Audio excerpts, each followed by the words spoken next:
चलिए बच्चों, स्वागत है आप सभी का आज के सेशन में। आज के सेशन में हम लोग बात करने वाले हैं CGL 2019 को ध्यान में रखते हुए, अदर एग्जाम्स को ध्यान में रखते हुए एक दूसरा टॉपिक सेंटेंस इम्प्रूवमेंट, जिसके 20 क्वेश्चंस लगभग एग्जाम में आपके आते हैं हर साल, है ना। और लगभग सभी एग्जाम में आते हैं, चाहे वो CHSL हो, चाहे वो स्टेनोग्राफर का एग्ज़ाम हो, चाहे वो CPO-SI हो या कोई सा भी एग्ज़ाम हो। हर एग्ज़ाम में लगभग 20 नंबर के आपके सेंटेंस इंप्रूवमेंट आते ही आते हैं, किसी में 10 नंबर का, किसी में 15 नंबर का, किसी में 20 नंबर का। तो स्टार्ट करते हैं आज के सेशन में हम लोग सेंटेंस इंप्रूवमेंट के क्वेश्चन से। चलिए देखा जाए, पहला क्वेश्चन देखा जाए। पहला क्वेश्चन कहता है, क्या कहता है? तो पहला क्वेश्चन कहता है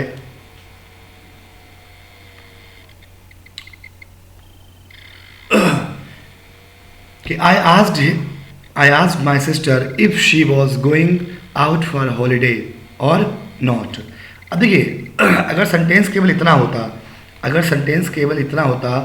if she was going out for a holiday, ठीक। अगर सेंटेंस इतना होता तो यहाँ पर if जो था वो 100% सही था। वैसे अगर हम बात करें तो इफ़ और वेदर में बहुत अंतर नहीं होता, लेकिन सामान्यता क्या होता है कि वेदर अपने साथ और लेता है। वेदर और एक कॉम्बिनेशन है, कंजक्टिव कंजंक्शन कहलाता है, ठीक है। कोरिलेटिव कंजंक्शन कहलाता है, जो आपस में रिलेट करता है। तो वेदर और एक कॉम्बिनेशन होता है, तो यहाँ पर और दिया हुआ है, इसलिए इफ़ की जगह पर यहाँ पर हम वेदर का यूज़ करेंगे, वो ज़्यादा बेहतर होगा, ठीक है। तो I asked my sister whether she was going out for a holiday or not. अगला क्वेश्चन कहता है he is both intelligent as well as handsome, ठीक है। अगर सेंटेंस होता, इस सेंटेंस को हम दो तरीके से लिख सकते हैं। एक तो हम ये लिख सकते हैं कि he is intelligent as well as handsome. He is intelligent as well as handsome, ठीक। एक तो ये हो गया। दूसरा, अगर हम यहाँ पर बोथ का यूज़ करते हैं, बोथ को सही मानते हैं, ठीक, जो कि हम मानेंगे ही मानेंगे, क्योंकि पहले आया हुआ है। तो अगर बोथ की हम बात करें तो बोथ का जो कोरिलेटिव होता है वो हमेशा क्या होता है? एंड होता है, यानी कि बोथ अपने साथ जो कंजंक्शन लेता है, दूसरा कंजंक्शन, वो क्या होता है? एंड होता है। तो he is both intelligent and handsome. He is both intelligent and handsome, ठीक है। He is both intelligent and handsome. Clear है ना सभी को? He is both intelligent and handsome. अगला क्वेश्चन देखते हैं। ये देखिए, सेंटेंस इंप्रूवमेंट आपके एग्जाम में, अगर हम मेंस की बात करें, CGL 2019 मेंस की बात करें, तो 20 नंबर के क्वेश्चंस आपके आते ही आते हैं, है ना। अदर एग्जाम्स में भी नंबर ऑफ क्वेश्चंस आ ही जाते हैं, तो बहुत ऐसा कुछ होता नहीं इसमें। थोड़ा ध्यान से पढ़ना है और थोड़ा ग्रामर को इम्प्लीमेंट करना है। चलिए अगला क्वेश्चन देखते हैं। अगला क्वेश्चन कहता है कि no sooner Riya reached the station then she met her friend. कुछ नहीं करना है। इस सेंटेंस की मैं बात करूं बच्चों, तो देखिए, जब भी कोई सेंटेंस एडवर्ब से शुरू होता है तो उसको हम इन्वर्जन फॉर्म में लिखते हैं। इन्वर्जन फॉर्म में कहने का मतलब नो सूनर, उसके बाद हेल्पिंग वर्ब, उसके बाद सब्जेक्ट और उसके बाद मेन वर्ब का यूज़ किया जाता है। ये स्ट्रक्चर फॉलो होता है, ठीक। किसी भी सेंटेंस में जहाँ पर सेंटेंस शुरुआत एडवर्ब से हो तो उसके बाद हेल्पिंग वर्ब, फिर सब्जेक्ट, फिर मेन वर्ब आएगी, ठीक। यानी कि नो सूनर, तो नो सूनर के बाद हेल्पिंग वर्ब आनी चाहिए, तो सब जगह डिड ही दिया हुआ है तो डिड आ जाएगा, ठीक। दूसरी बात, सब्जेक्ट क्या है? रिया, तो रिया आ जाएगी। तीसरा क्या होगा कि भाई किसी डिड के बाद, हेल्पिंग वर्ब डिड के बाद मेन वर्ब की फर्स्ट फॉर्म का यूज़ किया जाता है। तो no sooner did Riya reached, यहाँ पर तो फर्स्ट फॉर्म है नहीं, शहीद हो गया। डिड रिया रीच, ये हो सकता है। रिया डिड रीच्ड, ये भी नहीं होगा, ठीक है। तो क्या हो जाएगा? No improvement. नो इम्प्रूवमेंट क्यों नहीं होगा? क्योंकि भाई यहाँ पर इससे पहले हेल्पिंग वर्ब नहीं दी हुई है, और जब सेंटेंस एडवर्ब से शुरू होता है तो वहाँ पहले हेल्पिंग वर्ब आती है, ठीक है। तो क्या हो जाएगा? No sooner did Riya reach. No sooner did Riya reach, ठीक है। No sooner did Riya reach. Same question वो भी है कि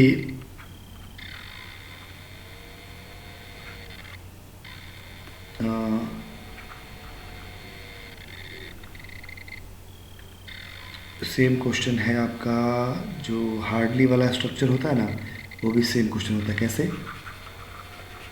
जैसे देखो यहाँ पर मैंने कहा कि हार्डली हैड ही, तो हार्डली भी क्या है? एडवर्ब है, और एडवर्ब से शुरू है तो तुरंत बाद क्या आएगा? हेल्पिंग वर्ब, फिर क्या आएगा? सब्जेक्ट। हार्डली हैड ही, या रिया को ही ले लो, तो hardly had Riya reached the station, then की जगह पर यहाँ व्हेन आ जाएगा, when she met her friend. ठीक है, इस सेंटेंस में सेम बात है, दोनों का मीनिंग ऑलमोस्ट सेम ही है, लेकिन ये ऑप्शन में नहीं था, मैंने एडिशनली बता दिया आपको। एडिशनली मैंने आपको बता दिया कि hardly had Riya reached the station. Had के साथ वर्ब की थर्ड फॉर्म आती है, इसलिए हमने रीच्ड लगाया। डिड के साथ वर्ब की फर्स्ट फॉर्म आती है, इसलिए हमने रीच वाला आंसर लिया। ठीक है, चलिए अगला क्वेश्चन देखते हैं। अगला क्वेश्चन कहता है कि Shyam goes often to church every Sunday. Shyam goes often to church every Sunday. अब देखिए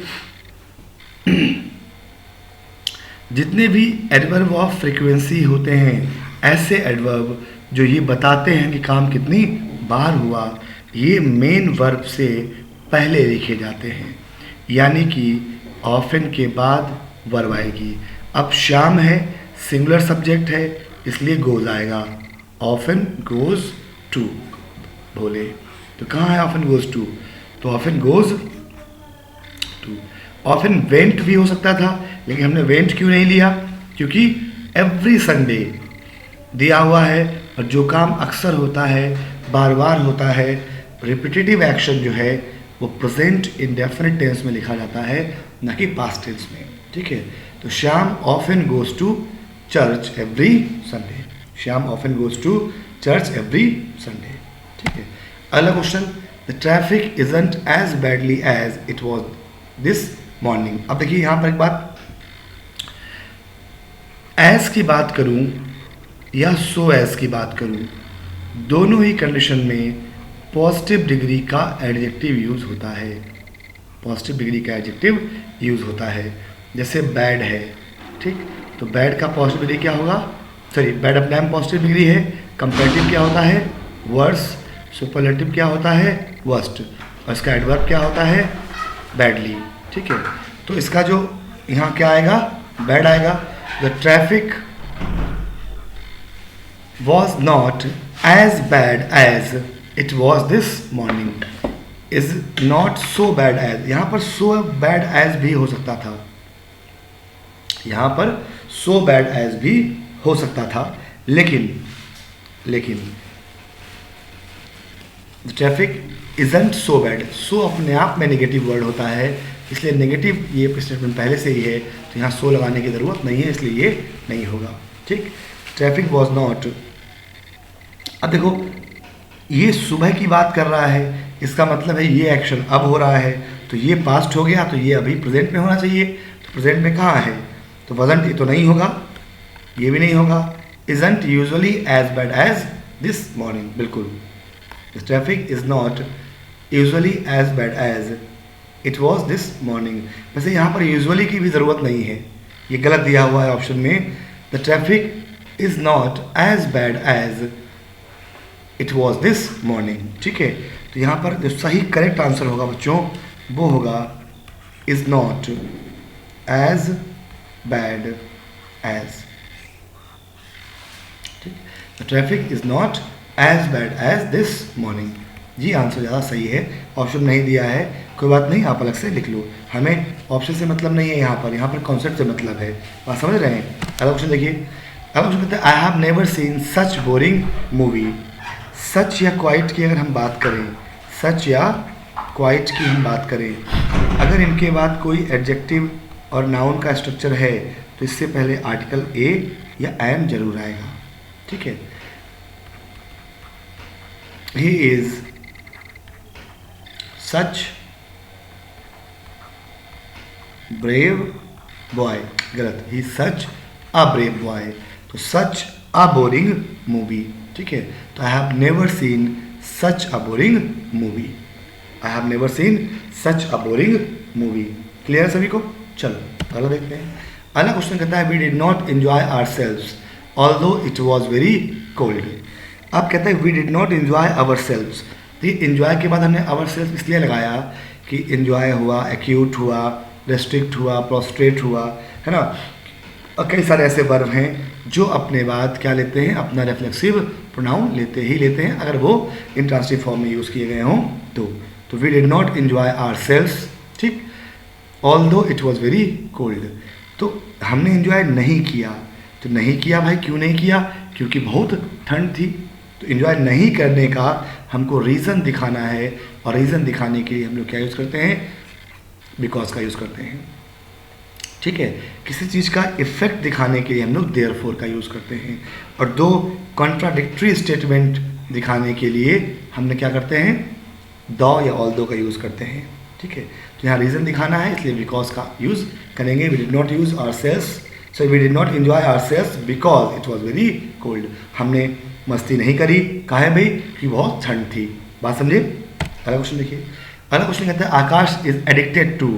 तो आपको पता होना चाहिए कि सामान्यता जो है वो टू के साथ वर्ब की फर्स्ट फॉर्म आती है।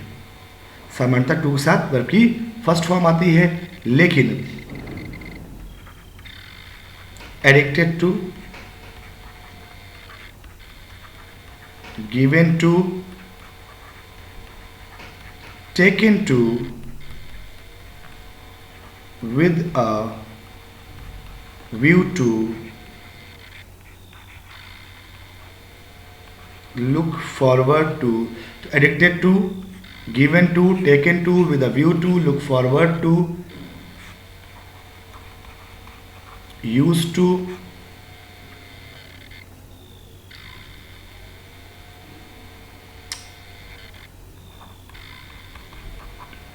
habituated to, prone to, ठीक है। इस टाइप के जो वर्ब होते हैं इन सब के साथ यहाँ पर हम लोग जीरंड यानी कि V4 या जेरेंडियल नाउन का यूज़ करते हैं, है ना। तो इन सब के बाद हम लोग किसका यूज़ करते हैं, V4 का यूज़ करते हैं, ठीक। तो आकाश इज एडिक्टेड टू, तो V4 यानी गैम्बल जगह पर क्या हो जाए, गैम्बलिंग, ठीक है। तो Akash is addicted of gambling नहीं, एडिक्टेड टू गैम्बलिंग, बिल्कुल सही जवाब। तो Akash is addicted to gambling, second is the correct answer, ठीक है। कोई एग्जाम्पल ले सकते हैं। मैंने कहा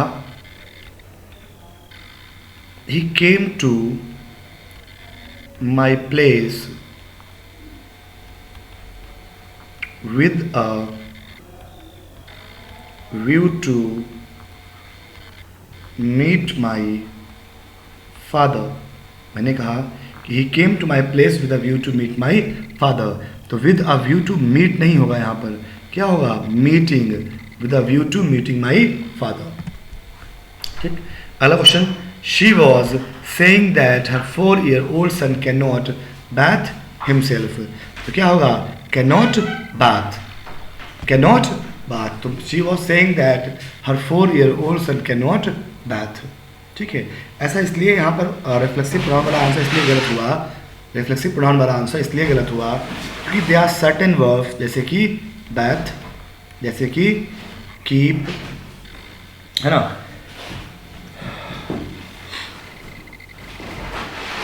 stop, टर्न, हाइड, इन सब के साथ हम लोग रिफ्लेक्सिव प्रोनाउन का यूज़ नहीं करते हैं, यानी कि जो बाथ हिमसेल्फ है ये क्या हो जाएगा, गलत हो जाएगा। She was saying that her 4-year-old son can not bath.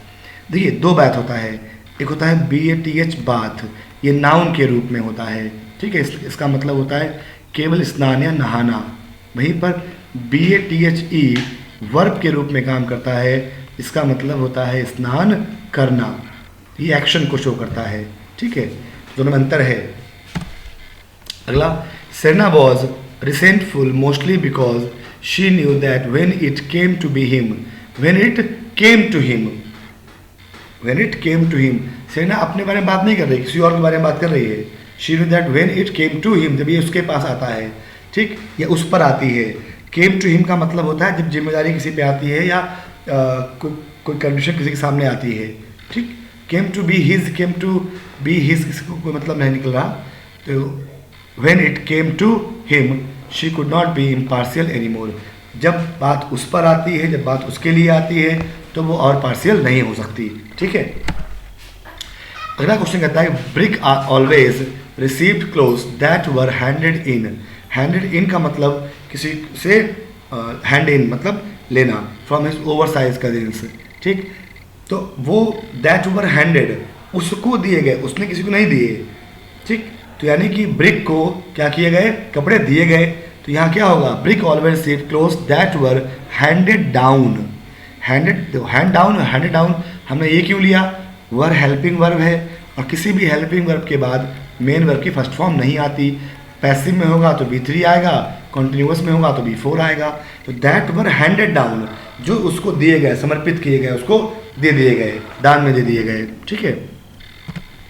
चलिए, तो ये हम लोगों ने आज सेंटेंस इंप्रूवमेंट के कुछ क्वेश्चंस के बारे में बात की। किसी भी क्वेश्चन में किसी को फर्दर कहीं कोई डाउट हो तो कमेंट में ज़रूर पूछिएगा, और आपको आज सेशन कैसा लगा ज़रूर आप बताइएगा, ठीक है। बढ़िया से पढ़िए, आगे बढ़िए, आपका दिन, आपका जीवन मंगलमय हो।